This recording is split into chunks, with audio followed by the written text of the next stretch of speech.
There's just 1 minute to showtime. The engines are on. The following program is brought to you in living color.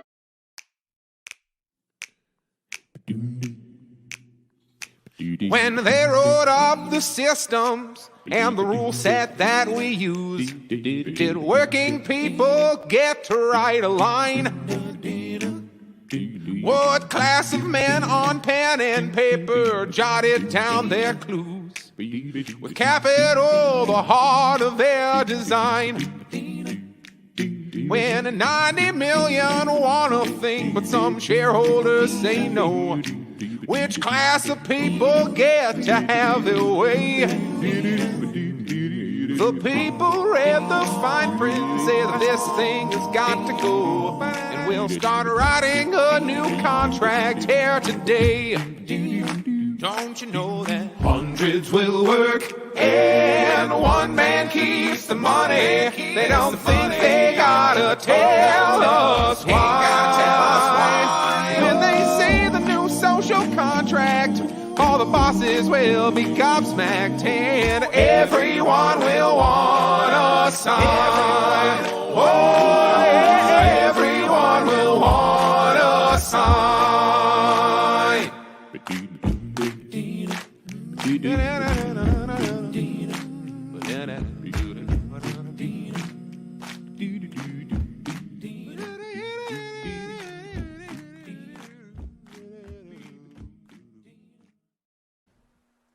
Hello, cousins. Thank you for joining us for another episode of Social Contract. I'm here with my lovely co-host, Jared, as ever. Good morning, my friends. And good morning to the West Coast, afternoon to the East Coast, and I don't know, whatever the hell you are in the middle, that one too. But we're really glad to have you, whatever time period you're experiencing this in. As always, remember you can check out our past episodes on our YouTube playlist on the RBN Inland Empire page. We have, as the title suggests, a couple of interesting facts for you coming up about some things going on with RBN and some stuff to look forward to. So we're also really excited today because we're going to get to talk about something we've wanted to talk about for a long time, which is that Hawaii has put in legislation. They've actually passed the legislation that's going to allow counties and communities to essentially ban Airbnbs and short-term rentals. So yay on that. We'll have the details for you on that as well. But what we will begin with on this very exciting episode is this announcement. Okay, it kind of feels like, hey, it's your birthday. We're going to tell you something really cool. So if you are a long-term fan of RBN, and probably a lot of you are, but even if you're not, you're allowed to be excited about this too. We have an event coming up. And the dates will be June 1st and 2nd, but maybe also Friday, the May 31st. We're working that out right now. But we are really excited to share the news that we will be hosting on the Inland Empire channel a RBN Summit. And this is something that the other main RBN channel has done before. And it's super exciting because if you don't know what that is, if you're not familiar with what they did with that before, essentially we all get together for a weekend of of content, and we stream together over a period of about 2 or 3 days, and we have lots of really interesting guests, and we will be focusing on, not we, just Jared and myself, but the summit will be focusing on the conditions in Palestine, the Israeli occupation, just about everything that a lot of us have been talking about for the past 7-ish months. So what's super exciting is that we are going to have, a whole weekend of programs for you running. You're going to get to see all your favorite hosts working together. We're going to have a lot of really interesting guests, and it's all coming together super fast because it's, just a few weeks away. So you can also check out some of RBN's coverage of their previous summits that they've done. So we're really excited to be able to get in on that and have our own summit coming up based on some really important stuff. And hopefully we can, bring some good information out there that, people would want to know, and you could tune in and hear some really interesting commentary from people who work at some of these more well-known commentators that you can see on Twitter and things who work at universities and are really there in a lot of the situations and seeing what's happening with their own eyes on some of these campus protests, as well as other citizen journalists and academics and things like this. Some really knowledgeable, interesting people going to be coming our way, and some of the time we'll just kind of be having an interesting little salon session where we all just kind of talk, and sometimes we'll be interviewing people and picking their brain about the kind of things that they know and are experiencing. So mark your calendars. That's going to be June 1st and 2nd, the weekend of. That's a Saturday and a Sunday, and day before my birthday, I should mention. So happy birthday to me. But it will be also maybe May 31st. And if May 31st is added into the schedule, we will update you. We've got a few shows in between there. We also would normally have a show scheduled for what would be June 4th, and we're going to have a little break on that day. So we'll keep you abreast on all that. So we're going to have a big weekend of lots of programs and a little bit of time off, and then it will be business as usual as things go. So with that being said, exciting. Let's get into this really cool story and hopefully the start of something really big. Nicolette, I don't want to derail. We're definitely having our Airbnb conversation, but I have like the quickest possible update, which these happen very rarely in news. We talked about the Arizona abortion ban that lasted, I think, a total of 10 days because, shockingly, the pre-Arizona being a state, Arizona became a state in 1912, if I'm not wrong, and this was in like 1890 something. They had an abortion ban, a territorial law, because it's not quite a state yet.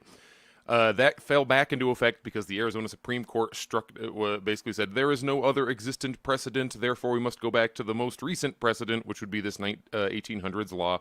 And and it took like less than a couple of weeks for that to work its way through our state legislature. The state house knocked it down, then the state senate knocked it down, and shockingly it was I can't remember the word. The Democrats and Republicans voted together to make sure it would be repealed. Bipartisan, because everyone sees that like this is not really a winning issue. It's a nice fundraising issue for everybody because everyone can act like whatever your belief is on this issue, give us money and we'll somehow make it better. But when it comes down to it, the American people do not seem to want a ban on abortions, which we all already knew, but it's heartening to see just in real time. I mean, it wasn't put up to a public vote, but even the reps were like, okay, we aren't going to mess around with this. Let's go ahead and take care of that. So there you go. You Arizonans go have some abortions this weekend if you. So if you want to, let's get a little conspiratorial here because I always have to wonder, especially that it passed by bipartisan vote. It does it seem like this may have been the plan all along?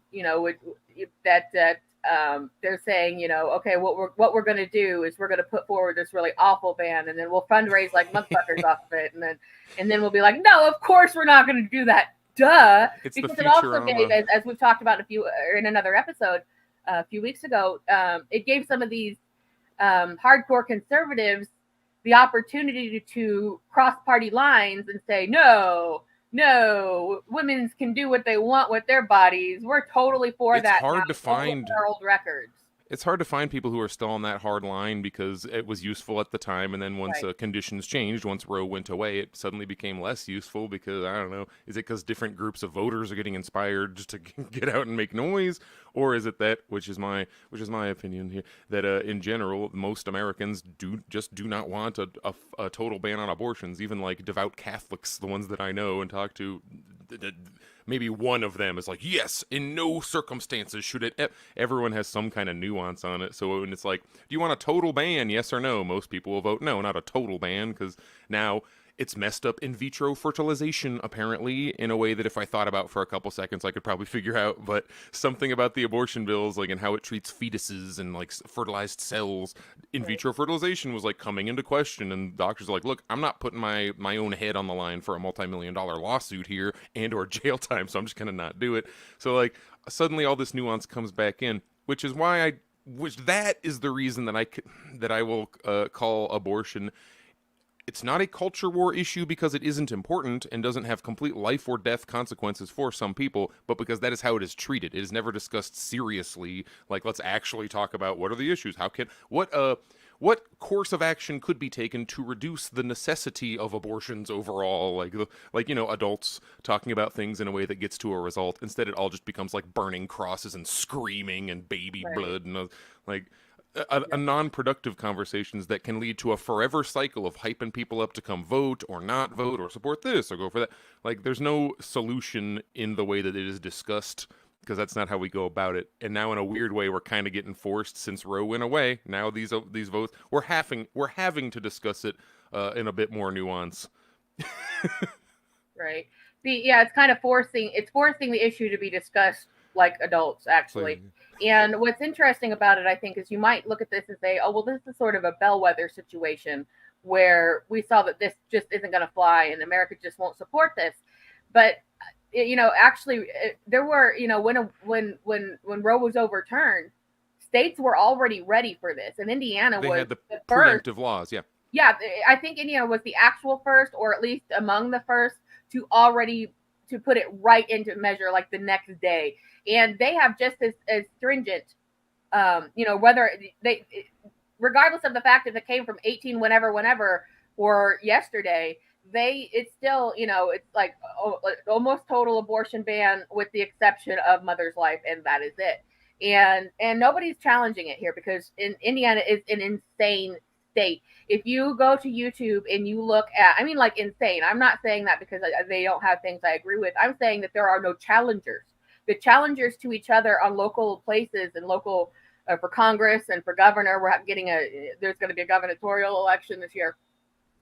It's worse guy versus worser guy versus worser guy, and every time they try to out insane each other, and there is nobody's flipped on abortion yet. None of them have decided, you know what, maybe that's what Carrie Lake did. Well, no, there's nothing like that here.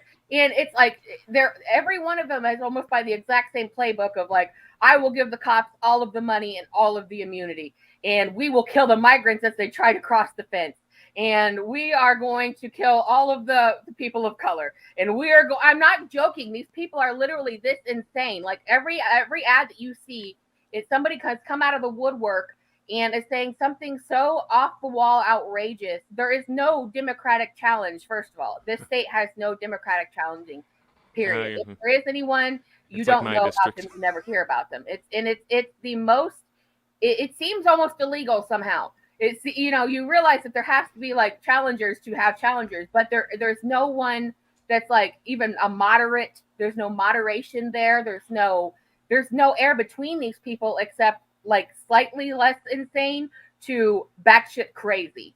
And that's where we are right now. And it's like, oh, okay, yeah, I'm sure everybody's going to run out to vote for this. This is great, which is exactly what they want. So these people, who even knows what's going to happen at this point?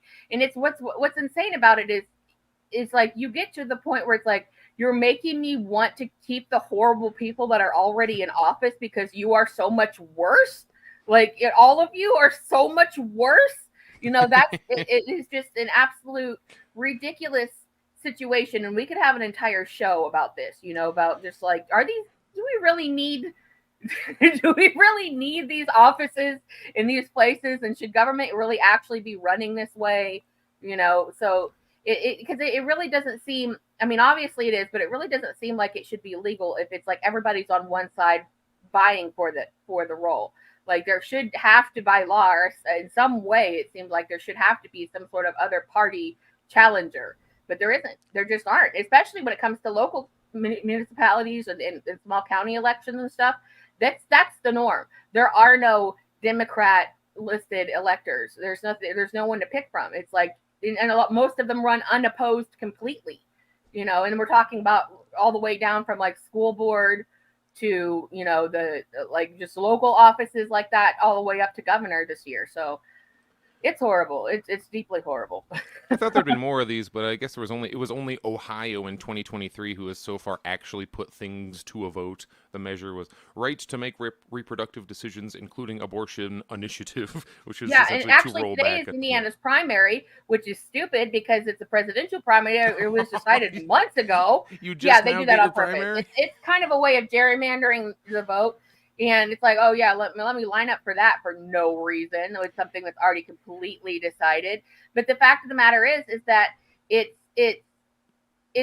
feels very old, like kind of like I would measure it by, like, when you look in old movies and things like that, it's like the Klan controls the entire area and they are the ones that run all the offices. They are the ones that do all the things. It has that feel to it here, and things have gotten so much worse because there used to be, let's see, about 10 years ago, maybe less, we had Joe Donnelly was our congressional rep, and he was a very Republican-leaning Democrat, but he was a Democrat, and he partied and caucused with the Democrats.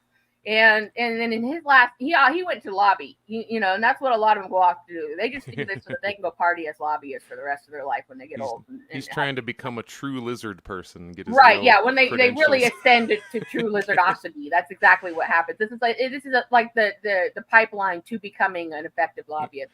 It's But like that's exactly what the mess is right now, and it feels so. I mean, it doesn't feel. It is so one-sided that it feels like it's nefarious. And that's what's so very odd about this. On issues like this, like things just flip-flop. If they end up losing a couple races because of this in Indiana, you'll shockingly start seeing, kind of like we are in Arizona, a bunch of formerly very, very conservative people who are coming out saying, we should allow some right. They'll like a commercial with, look at this horrible case in which everything went wrong. And it'll be like, yeah, that's kind of what we've been talking about would happen. And then they'll use that and then it'll spin back and forth. I mean, I hope so, because it's been a really long time of just getting more and more crazy. It's to try and limp along the fight as much as you can. They're like almost out of fight in it, so I have to like spin it back around to try to avoid action. These commercials, they're almost to the same script. They're like, drugs are coming in on the border and they're killing all of your children. And all of the immigrants are also killing all of your women. And depending on what year it is that a Democrat ad or a Republican ad? Because that's what the Democrats say around here. Yeah, and that's the thing too. There's such a blending with this whole. They've really embraced the idea of the uniparty scenario that we're always railing against, because there's really not a lot of air between that now. It depends on what county you're in. If you're in a county where that plays well, that's what they do. If you're in a county where it doesn't, they just flip it and go like, okay. And then you being in a border state, like the politics of the southern counties are probably very different from the politics of the northern counties, or at least somewhat different, not maybe very different. But so let's talk about being able to live in Ohio. Ohio. I was going to say Hawaii. Like, we should do a new hybrid state of Ohio and Hawaii. Yeah. Bring them together, get a nice, like, instead of sister cities, sister states, start pairing them up. But actually, we have some good news here for once. We get to report on something. Yeah. It's the potential for good news, especially if it gets done in the way that we want it to. I always just complain about half measures, like, why don't we just do it? If you forgot, Lahaina, which is a town in Maui, just happens to be a town of mostly poor people in Maui, burned down 2 years ago now, 1 year, and it's the same old story as usual, where they are like, FEMA checks are on the way, your housing is on the way. Maybe did you fill out the right paperwork? Were you a renter? Did you have a mortgage? Do you qualify? So you have various people who are either, you have to make the decision, scamming people. Do I camp out where I am and not move and not sell and stay in this Motel 6 or stay in my brother's backyard or whatever like support network you have, stay with my friends, or do I sell and move to the mainland? Which, like, if you talk to Hawaiians, that they're like, no, we have to stay strong, and they're trying to chase us all out of here, so this can just be like Millionaire Fantasy Island, and we're trying to hold on to. And they're not wrong. They're not wrong. Yeah. You have people like literally salivating on the sidelines, and that's what this is all about. This is great land development opportunity, but Maui looks to cut back on Airbnbs vacation rentals as early as next summer. Yes. And just like add into the competition of trying to live somewhere. Now you also have, it's not a hotel, it's just a house, but it gets to be run like a hotel, and you can't. Well, without the laws, without the taxation or the laws. That's the difference. A lot of these are run in a way that is inconsistent with the law. Not like I'm like, we must follow the letter of the law. No, this is something that's literally actually hurting the communities that is involved, because this is something that is not like some new phenomena that's happening. This We're like the happened in last Puerto country Rico. to do it. What's that? I missed it. We're late to the party. We're like the last country to start doing this stuff. Yeah, it's like somewhere gets really heavily damaged. This happened in Puerto Rico, where somewhere gets heavily damaged. Then these capitalist corporations, as well as rich people, run in as fast as they can, buy up as much land as possible, regardless of what condition it's in. Maybe put up, flip a house if there's enough. You're able to put up a new structure. And then they take advantage of these short-term rental scenarios, which aren't subject to the same taxation and the same legalities and the same zoning rules as literal hospitality scenarios like hotels are, and then they ultimately game the system, and it's really the definition of trickle-down economics. This is literally what they had in mind, that these people would. Because obviously that's a scam. Trickle-down economics was never actually intended to trickle anywhere except into the pockets of the people who erect these situations. So you have these outside people coming in and taking this land away from people, which ultimately greatly inflates the cost of living and the ability for these people to live on their own land or even keep a hold of their own property, and so that now. The governor, Josh Green of Hawaii, has signed a bill that says that communities now can regulate these Airbnbs and short-term rentals, because Airbnb is like the figure of the short-term rental, but there are other companies. There's a whole host of them now. Right? Yeah, and then they're trying to monopolize the situation as well, which is whatever. But but what this regulating does, and allows them to tax and hold them to the same standards as hotels by designating them as non-residential, being zoned as non-residential sites, and which will restrict their operation, because ultimately then that it can use that as a way to phase them out and bring back affordable housing to the local people who lost everything in these fires. Well, let me quickly read a little bit from the LA Times. Even before the devastating wildfire last summer, Danielle Crothers and her husband, were struggling to find a home big enough yet still affordable on Maui's west side for their recently blended family. Then, the deadly fire decimated more than 2,000 homes in Lahaina, including the apartment where her new husband, Rigoberto Naranjo. I expected Roberto, not Rigoberto. Rigoberto Naranjo lived with his 15-year-old son. She would have taken them in, Crothers said, but she just didn't have room in her small apartment where she lives with her 9-year-old daughter. So we're talking about like two single parents getting together, and it's like, well, let's mess up. The newlyweds tried to remain hopeful that a space for their family of 4 would soon open up, especially given the influx of disaster relief and aid organizations for fire survivors. But now, almost 9 months later, her husband and stepson are still living in a hotel room, and their family remains separated, even as tourists have returned to the island, many staying in short-term rentals in neighborhoods where Crothers would love to live. So I don't think that it's a bad idea to try and reduce the number of short-term rentals, but it's always just weird for me to see, like, the big bad U.S. government, like the empire, is standing there like, well, 2,000 homes went down. How much would it cost to just build 2,000 houses and put people in it? Instead, let us send legislation that allows them to possibly keep people from doing short-term rentals in their area if they then fight through an angry political campaign, get it on the ballot, make that actually happen, get the police to enforce it. Like, it's not literally nothing, but it's like, you guys need new homes to live in after, through no fault of your own, like most of your island burned down in a horrific tragedy. Best I can do is nip a little bit at Airbnb, maybe. Yeah, it's not a clear-cut situation. It sounds good, but he's right. There are problems here with this, because really it's not, we always say that when something good is happening, it's not out of the kindness of the government's heart wanting to do the best thing for the people. They're not getting the taxes out of these places that they feel like they deserve. Hotels pay, an exorbitant amount of taxes by being non-residential business situations where they have to pay like business style taxes and resort fees. Yeah, resort fees, that kind of thing. Like the right to exist there, like water right, depending on where you are, like, you have to contribute in certain ways as a business, as a non-residential business. So when these places are opening up in just neighborhoods all over the place, the most that they're having to pay would be like property tax or just the ownership tax of purchasing the land, that kind of a thing. So the government really sees this as an economic drain to themselves, not in if they can package it as, we want to help our local people, we want to make sure our native people are the people who actually work in the hospitality industry, because that's Hawaii's leading industry, are able to live where they work. Yeah, Airbnb doesn't hire a lot of housekeepers, doesn't hire a lot of bartenders or casino operators. I'm thinking of Nevada now, but same basic idea.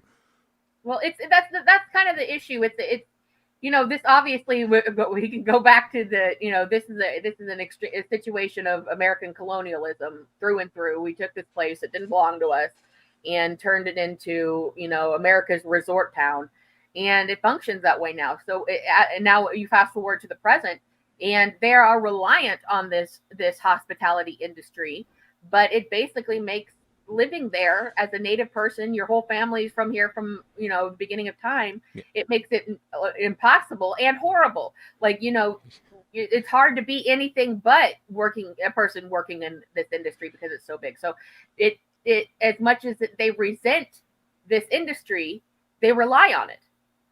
We end up in this is another, of course, like it all comes back to, I'll be talking about Lenin in a second here, everybody. Don't worry. We're going to get that view count nice and down back into the double digits. I'll start reading from this textbook. It's going to be awesome. I love it. I love hearing it. I tune in. I love it. We keep reaching points where America is a highly developed capitalist country. We've developed basically as high as capitalism can develop. Yeah. My biggest argument for why we need to advance on to whatever the next thing is, whatever word you want to call it. We did not stay in feudalism. Feudalism, where you have a feudal lord or king that then like tells the peasants to do a thing, and then you take the peasants. Like, it wasn't efficient. You can't build what we have right now on feudalism because it doesn't do enough. Like, so the socialization of labor. Funnily enough, the socialization of labor under capitalism, sounds like I'm saying like the socialism that develops in the capitalism, like it helps us past tense, us get to the level that we're at now. You end up with highly developed industries like the hotel industry, perchance. Actually, we could even talk about the taxi cab industry. We pretty much had taxi cabs, car services, hired cars, limos, all that stuff. We had a robust network of that, a heavily developed drive you around industry. And then something like Uber shows up. Did Uber succeed necessarily because it was such a great service? It being very cheap in the beginning certainly helped, but we now see what Uber over long term is, and what it is the exact same expense and shittiness of taxis, just like over time. They took an industry that was already fully developed, so you can't really go anywhere new with taxi cabs. So what do? You have to kind of make basically illegal taxi cabs that are like far less regulated. You don't even know who's driving. It's just, we are taxi cabs now. We take the hotel industry, a very developed it. We have plenty of hotels. We've been running hotel businesses here for a century, 2 centuries. Like, hotels, we basically got on lockdown. How do you expand the hotel industry? Well, you just kind of start making like basically illegal hotels. I'm the hotel now. You live in my house. Right. like yes. When industry has nowhere left to expand, because I would argue the only way to actually continue growing at this point would be to advance past this mode of economic production. It has no choice but to sort of cannibalize itself. And now you get these weird ass like boom bust cycles within the industries themselves. We used to have food delivery drivers. How do you expand the food delivery driver? Well, you just kind of, you're the food delivery driver now. You do your, like, that's happening with pornography. We kind of hit the top of porn. Now we have OnlyFans. You got to go out and do it yourself. Yeah. Like, every industry in America just keeps happening because we don't have a real economy. Right. It has devolved to the point where, and it's almost, if you weren't living in it, this hellscape that we live in, if you were looking at it like 100 years from now, assuming that there will be 100 years from now, but the way that we look at the Marx and the Leninist materials, if we look at, back at history, if we were looking at this as the same situation, you'd be like, that was, clearly the end of the situation because there is nowhere left to go. They always pitch you this idea that capitalism is infinite, that there's infinite growth is a possibility, but it's not. You cannot grow infinitely if the resources are not there to support the growth. And that is where we are. We are literally at a place where physical, actual resources are drying up, because the planet is suffering because a few capitalists have scraped it down to nothing. So, there's that. But also, as Jared describes these disrupting situations, this is gaming capitalism with capitalism, but there's really no place to go after this. If you The have Airbnb guys must be they got it. Like the Airbnb people made their money, they sold their company, and now it's like, quick, close the door behind me. Just like with freaking Uber. Uber now has all kinds of rules. Back in the beginning, it's like, whatever, man, get your car, start driving people. Yeah, and then they also they want to, and they should unionize. They're these people in the gig economy are basically treated the absolute worst with the least amount of rights in any industry, period. They're not And even that's employees. what the design purpose was. The idea to basically take away all the rules and regulations and go back to, sort of back to the days of factory work where you didn't have to treat anybody with any kind of respect. You died on the job, they rolled your body out in a wheelbarrow. Because it was new. It was a whole new thing. Like the textile factory as it existed in like 1890 was kind of new. And you get in, you do all your crimes before they go, hold up a second. And then you close the door behind you. You become what we call now a lobbyist. And there you go. That's the pattern. And we've run out of, what do you do that with now? Nothing is not done. Like everything is a monopoly now. Every industry has been made into a kind of illegal version of itself. And now we're kind of, as he says, we're in an area where people are trying to regulate this a little bit, but this is not going to save capitalism. This is the end stage. That's why everybody refers to it as such. It's not innovation. It's like de-innovation. It's like, exactly, let's make it right. worse. Yes. It is making everything worse. And that's, we've mentioned this before, enshittification. Now that is a real word. It's it's not recognized. It's not something we made up. It sounds like it. Webster's dictionary, I believe, coined. Yeah, maybe, I don't know. It'll make it in there at some point. But the fact of it is enshittification of all things, we are in the process of. Maybe you've heard of the dead internet, which is where you can't go anywhere on the internet without 100. You want to research hotels in your area or a place you want to go. You're going to get like the whole first page is going to be AI generated garbage and ads, right? So you maybe have to use some workarounds to try to figure that out in your keyword searching. You have to become more clever. Maybe you want to purchase something. You're going to end up in the same exact scenario. So the dead internet is the same as in the way that you really, without ad blockers, which the browsers and the companies are always fighting, you can't get the internet to function properly. It just does not function. Period. So that's what the dead internet is. And that falls into the category of enshittification, where, if you go out, okay, think about 10 years ago, you went clothes shopping. Pretty okay condition of clothes. Maybe you even still have some of those clothes. They held together pretty well. Seems pretty good. Button stayed on. So you held on to it. Nowadays, you hold the fabric up to the light, you can see through it.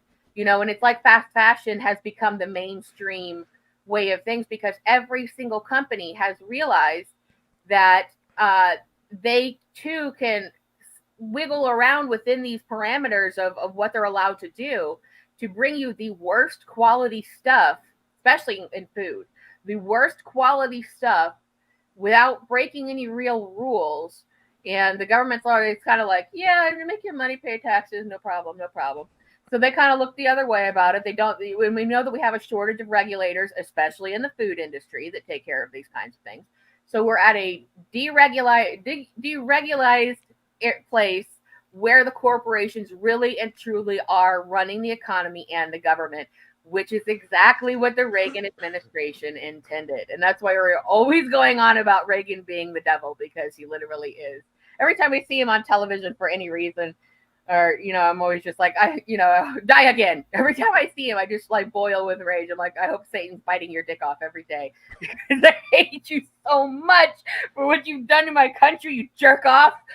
So not that things were like so magical before Reagan, but, you have these really, honestly, truly villains that with all the power who come in and realize that they can reshape an entire country, an entire global economy around one horrible country, and that's exactly what has happened. So we're like just past the halfway point. Would this be a good time for me to do a reading? Yes, please. I love it. I'm down for it, and I hope that everybody else is too. I love that there is this historical precedent because I am a history nerd. And I like to bring in the history anytime that I can about these things. So for me, I think it's great. So please go ahead.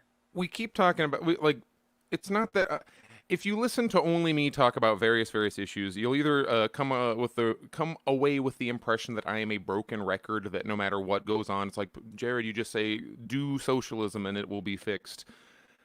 The reason that is, or the reason you could get that impression, I like to think I have a little bit more nuance than that, but the economic mode of production that we are in is why things are how they are, and until you fundamentally change that, we don't have the opportunity to create the kinds of positive change that we all talk about. Or at the very least, you get this whack-a-mole situation where you fight like heck and get one little thing done, and then, all right, so now in 20 years, we'll have enough political capital to get one more little tiny thing done, kind of like what we have been doing. And then in those 20 years, between rallies, they tear away 90 other things that you really care about. Yeah, so, the incrementalism working mostly backwards.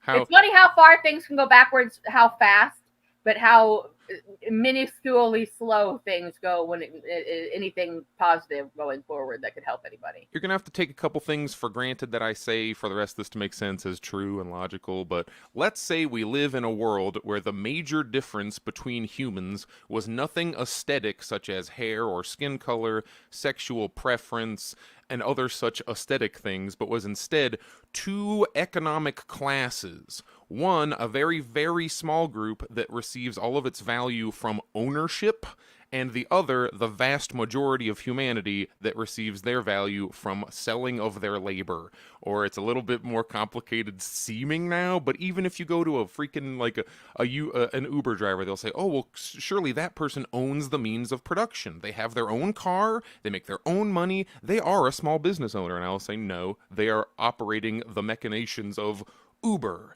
Uber is the factory, is the means of production, like the app itself, and then you are the driver, working those means, selling your... All right.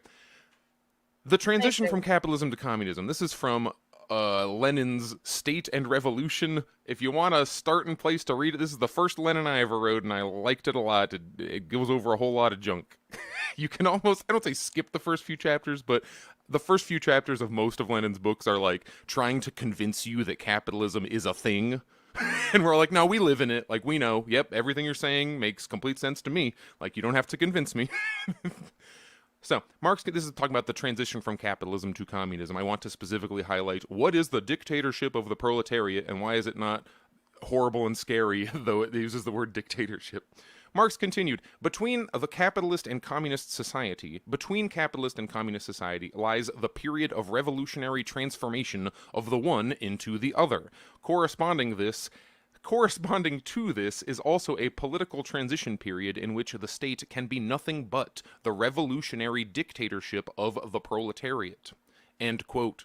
Marx bases this conclusion on an analysis of the role played by the proletariat in modern capitalist society, on the data concerning the development of this society, and on the irreconcilability of the antagonistic interests of the proletariat and the bourgeoisie. These two classes cannot just, oh, we'll all work together and we are all happy. As long as there must be this tiny parasitic class, there must be horrible poverty on the low end of the workers. Like, it has to, like, it actually is a zero-sum game. If one group is never made to do fucking anything but sit around and, like, consume, and everyone else does all of the labor for that.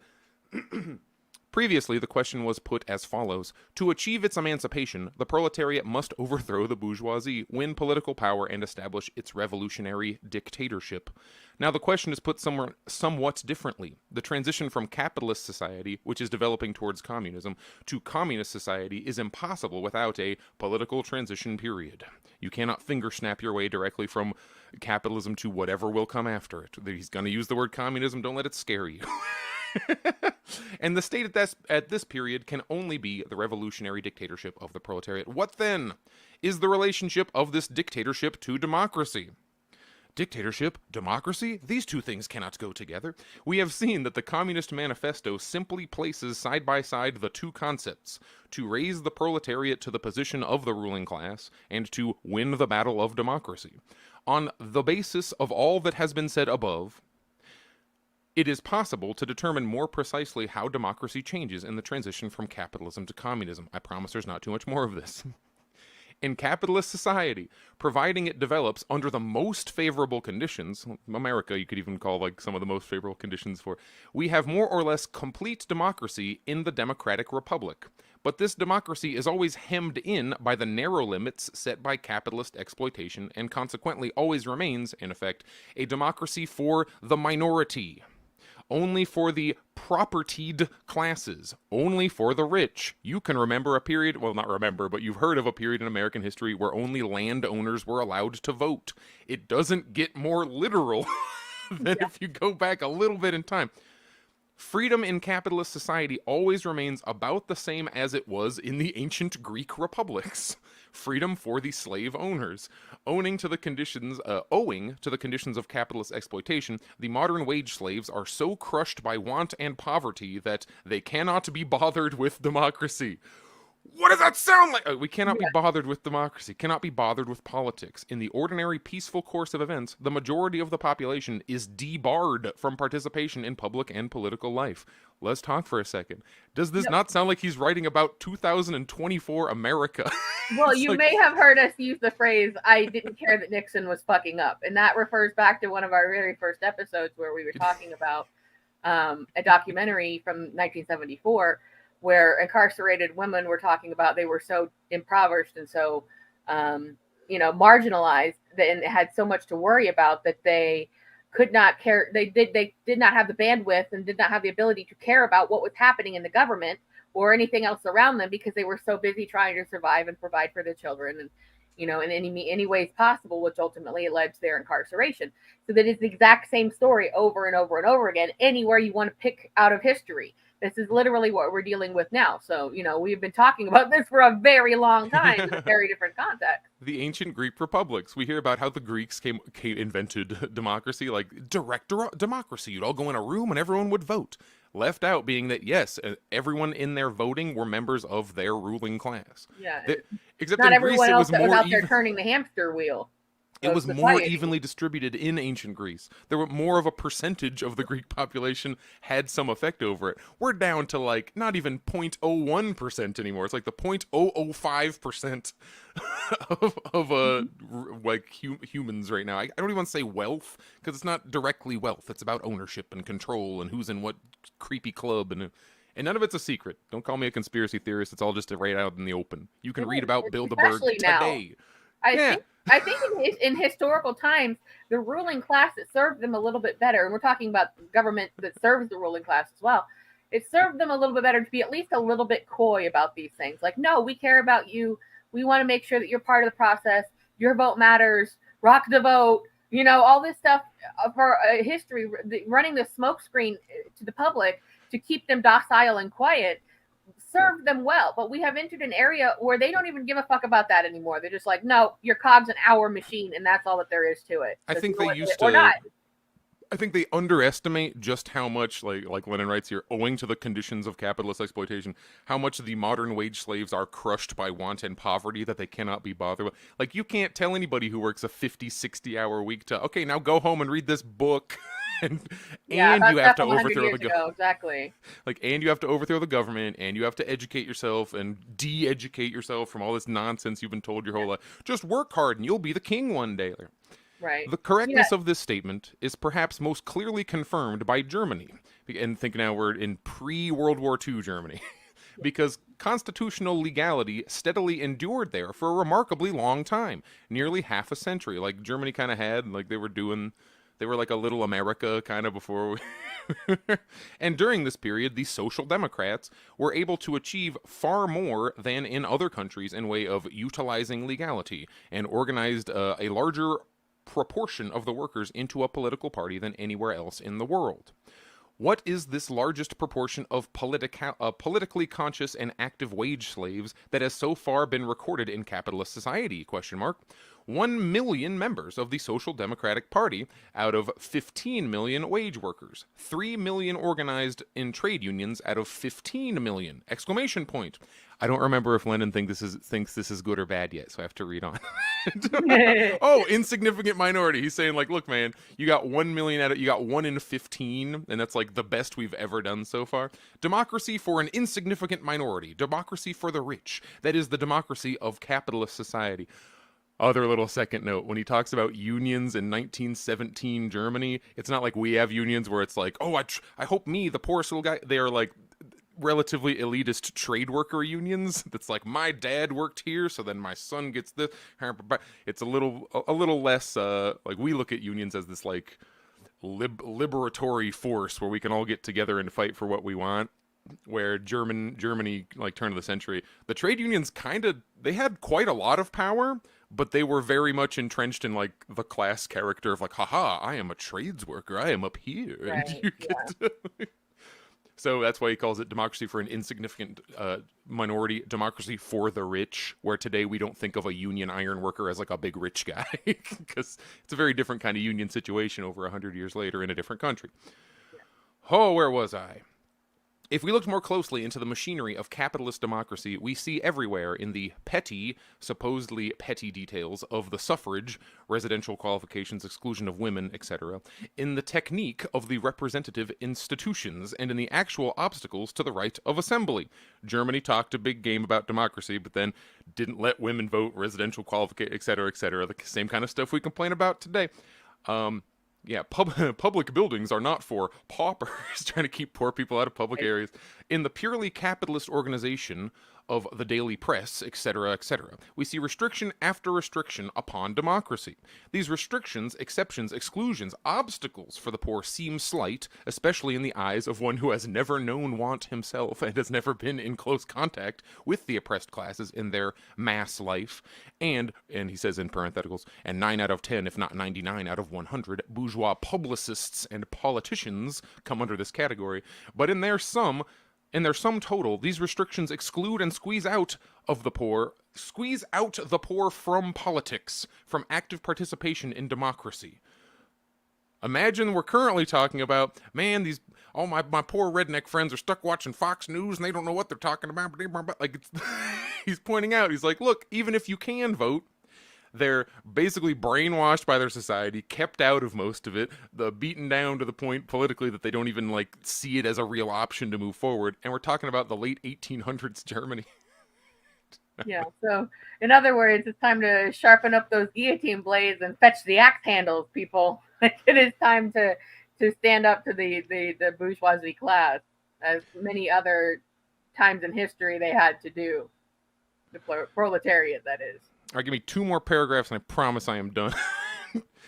From this capitalist democracy that is inevitably narrow and stealthily pushes aside the poor and is therefore hypocritical and false through and through, like as a democracy, forward development does not proceed simply, directly, and smoothly towards greater and greater democracy, as the liberal professors and petty bourgeois opportunists, the PMC class as RBN would identify them, would have us believe. No, forward development, i.e. development towards communism, proceeds through the dictatorship of the proletariat and cannot do otherwise, for the resistance of the capitalist exploiters cannot be broken by anyone else or in any other way.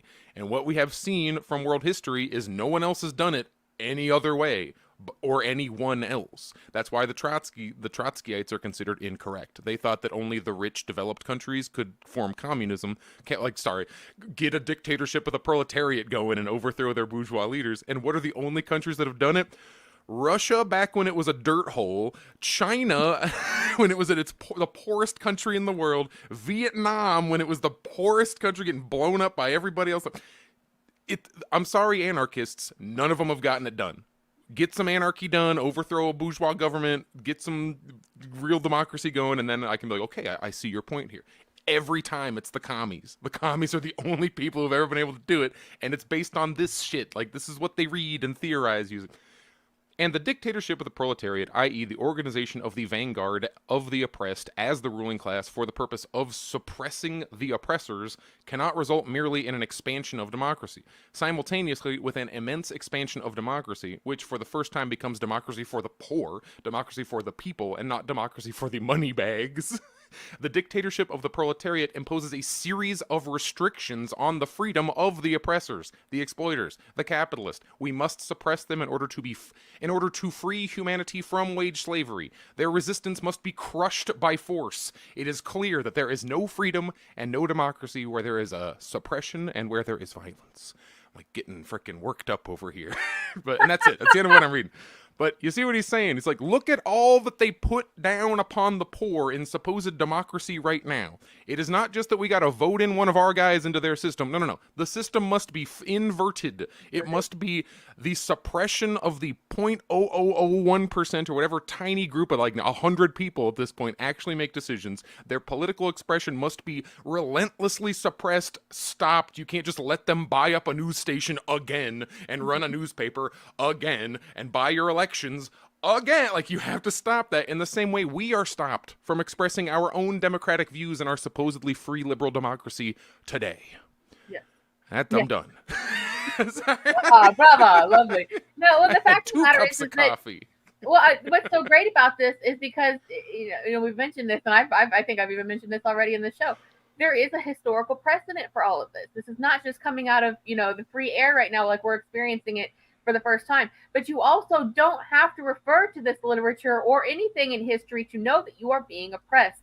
You don't have to understand how anything works at all. You can be like the most blasé person in the world to know, I don't like how a job treats me. I don't like the prices at the grocery store. I don't like that I try to go and buy a new appliance and it breaks down in a year, when I used to, you know, in the 80s, I could buy a refrigerator that is still working in my garage.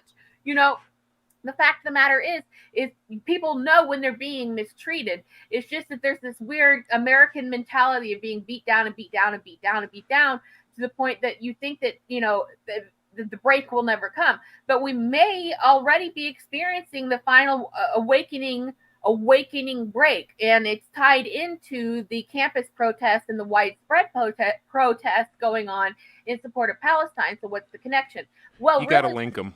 If you can link the student protests and the overall proletarian struggle like that, you have to, because otherwise it'll just get stuck in the student realm forever, and the general people actually don't relate that strongly to a Columbia student who can afford to go to Columbia. But if you can make the connection, it's like, yes, that would be awesome. I hope that continues to happen.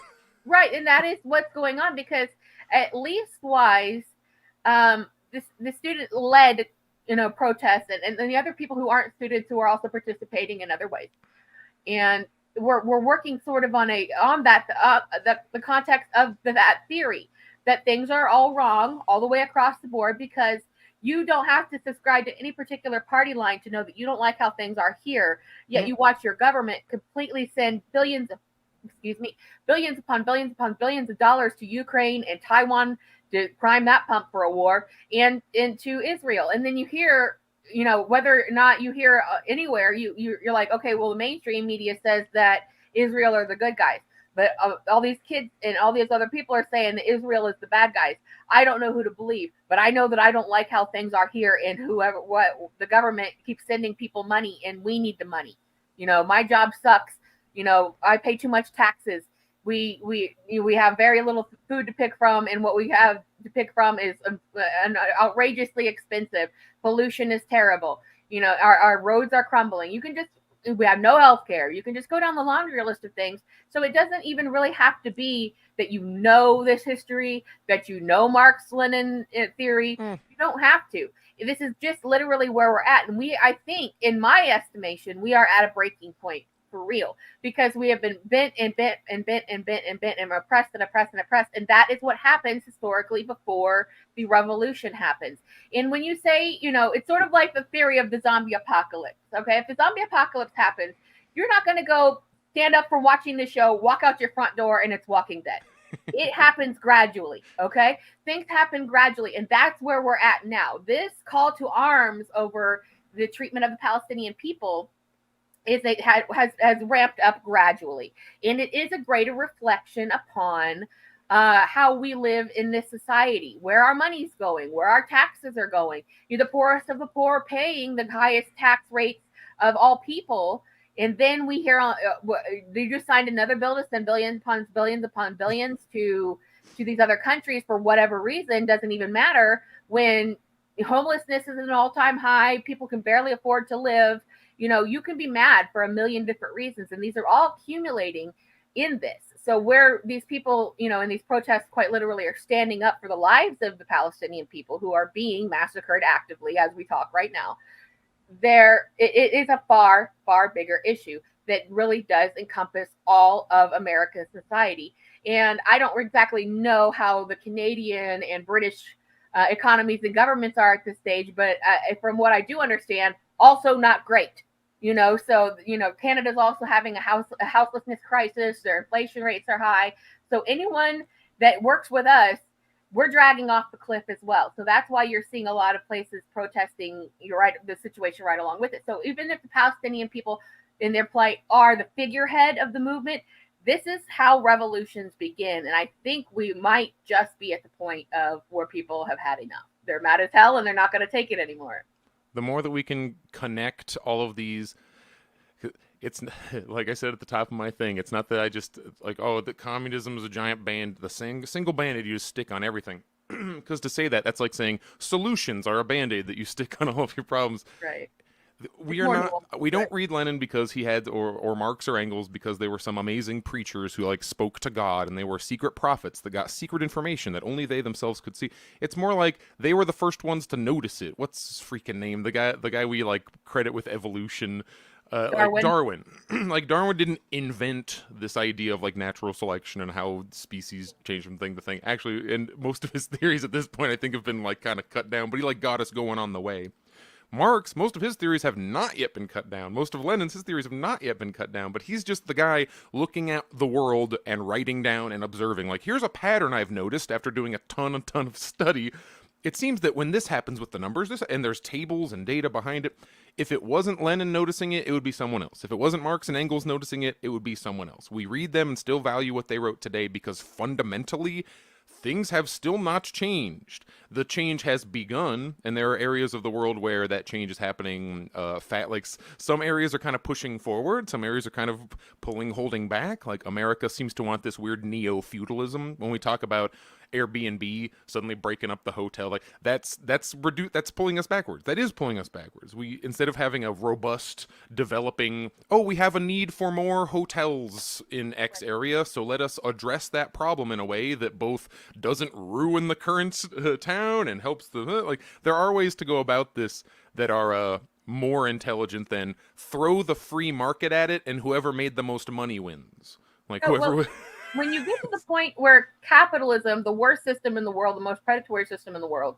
cannibalizes itself, that means there is no more further use in the society for capitalism. Because if you can cannibalize the worst version of itself to make an even worser version, and maybe before things are settled, there's going to be even worser versions of how society goes before we are able to make any kind of decent progress or transition into things, then you realize how obsolete these systems are. Because the whole after people realized this was actually not, it was meant to set you free, was the lie. It was that you are your own boss, you make your own hours, you work as hard as you work, so you get the money back, tenfold.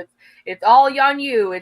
That means when it goes wrong, we don't have to help you. Yeah, that's always been the capital, to pull yourself up by your bootstraps. Well, if you don't have boots, you can't pull yourself up by the bootstraps. Now, can you? And that's where we are right now. That's the situation we are living under. And it is creating a feudalist type of a system, because just to look at the Airbnb situation alone, if you look at it, you have to be a corporation that buys up housing or an already rich person that does this thing, because you have to have the capital to invest.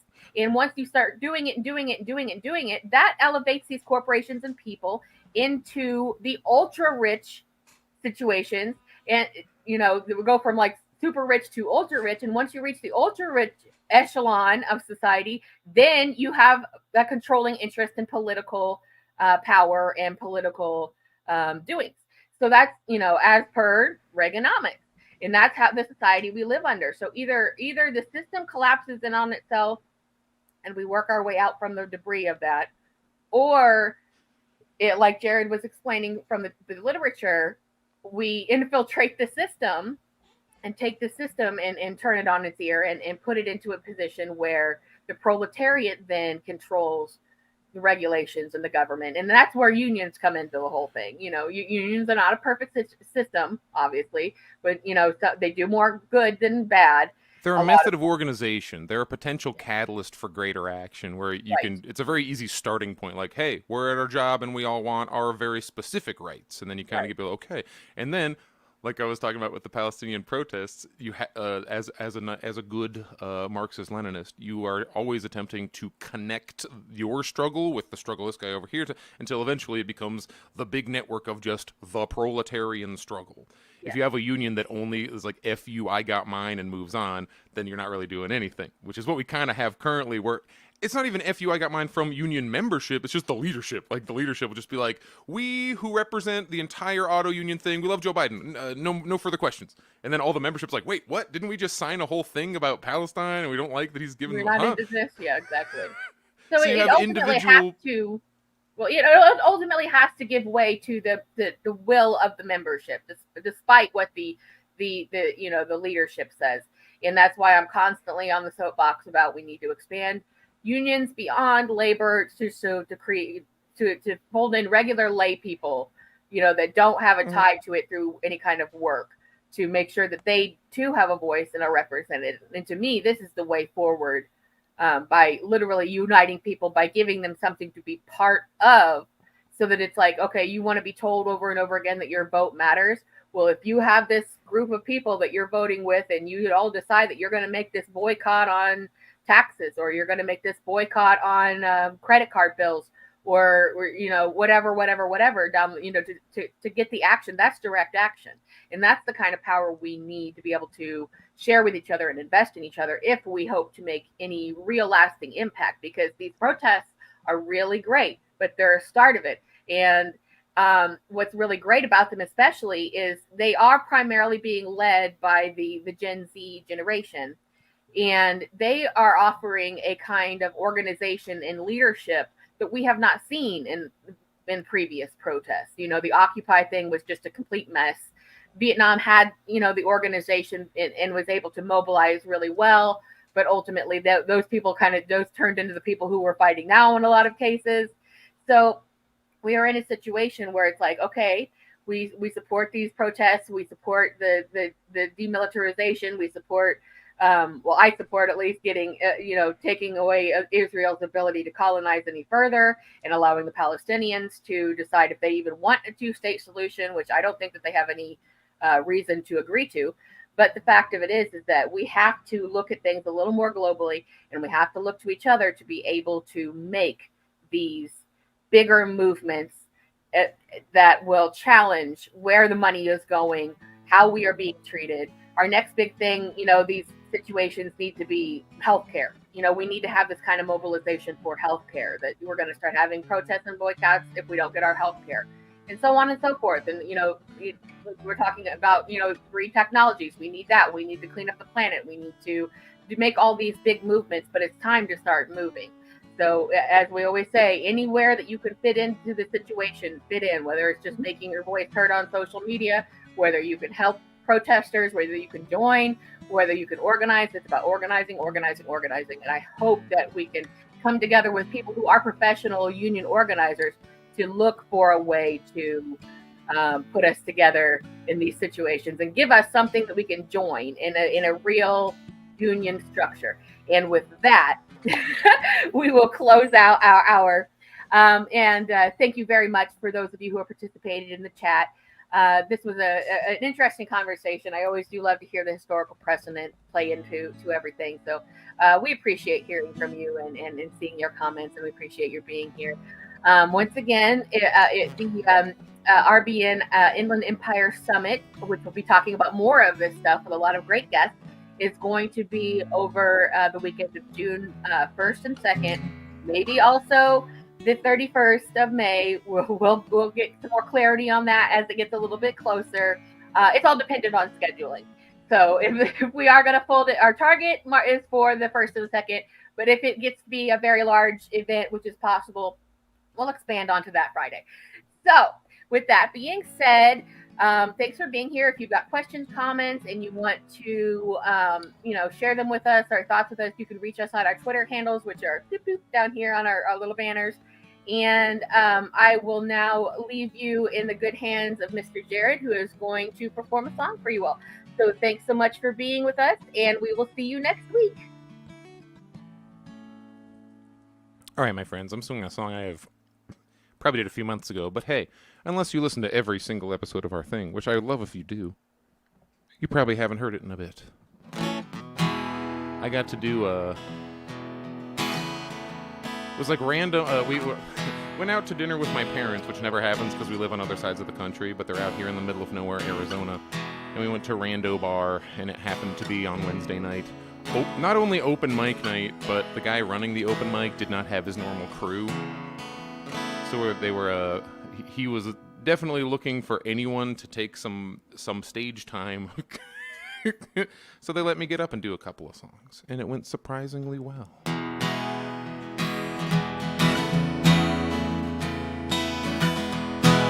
This is called I Can Always Say I Tried.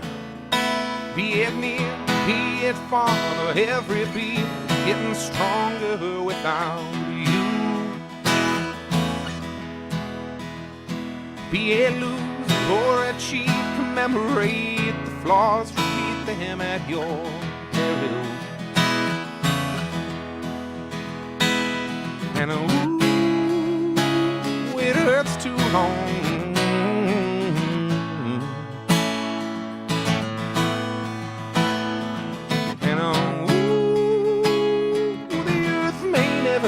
And why does it hurt you like it hurts me? Open water, dusk to dawn. If it kills us, then so be it. Won't be hanging on and on. Always say I tried.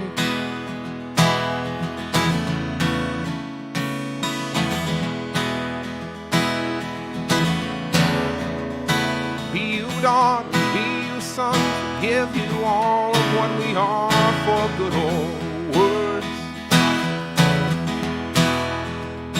Be it godly referendum or a weekly uttered whisper, we will pick up our pieces. We'll finish what we can, and oh, it hurts too long.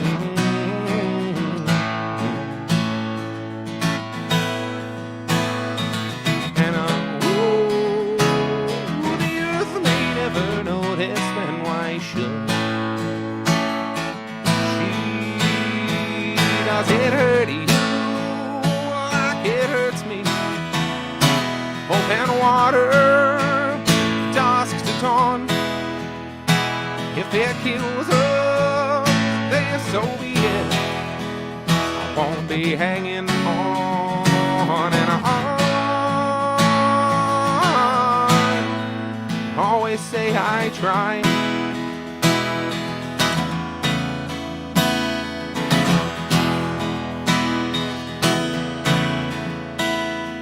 Tell the angels mind their business.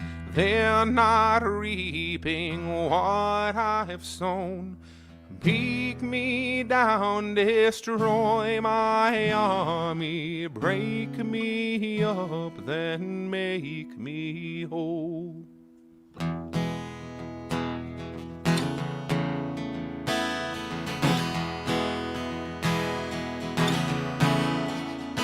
Does it hurt you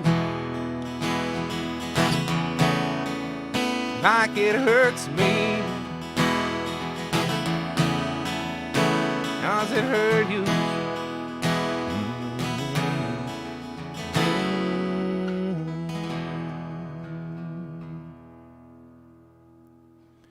See you again soon, guys.